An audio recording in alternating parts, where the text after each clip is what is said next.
1. Why did God ask Abraham to kill Isaac?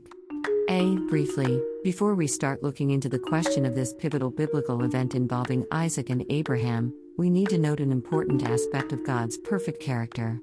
Many times, his motives and reasons for carrying out a particular act, or not doing so, do not correlate with those humans would possess.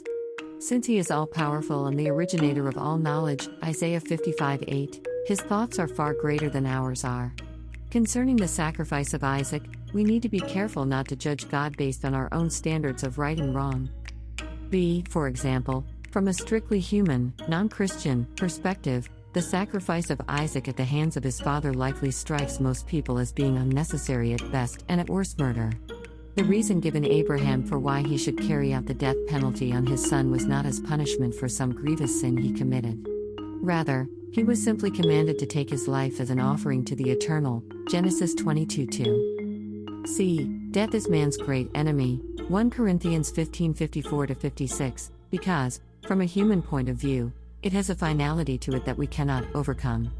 We tend to find it especially abhorrent when, as it seemed in the case with Isaac, a person's life is cut short by the actions of others.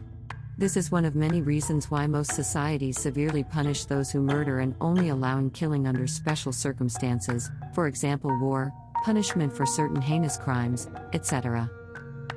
Genesis 22 delineates the trying of Abraham's faith when he is personally commanded to sacrifice his only son Isaac by God, Genesis 22:1-2. He is told to carry out the offering on Mount Moriah. As an interesting side note, according to the tradition of the rabbis, this sacrifice caused the death of Sarah. They believe she died after Abraham left for Moriah when she discovered her husband's true intentions. The Bible, however, does not back up this supposition. Arriving at Mount Moriah, Abraham makes all the preparations necessary to offer his son to the Eternal. He makes an altar, binds Isaac, and places him on a pile of wood. As he lifts up the knife in order to take his son's life, an angel appears. The messenger from God not only stops the death but also reveals to us why it was required. Speaking for the Lord, he states, "Do not lay your hand upon the lad, for now I know that you fear God, seeing you have not withheld your son, your only son, from me." Genesis 22:12. Though God knows the end from the beginning, Isaiah 46:10, he always allows humans to make their own choices.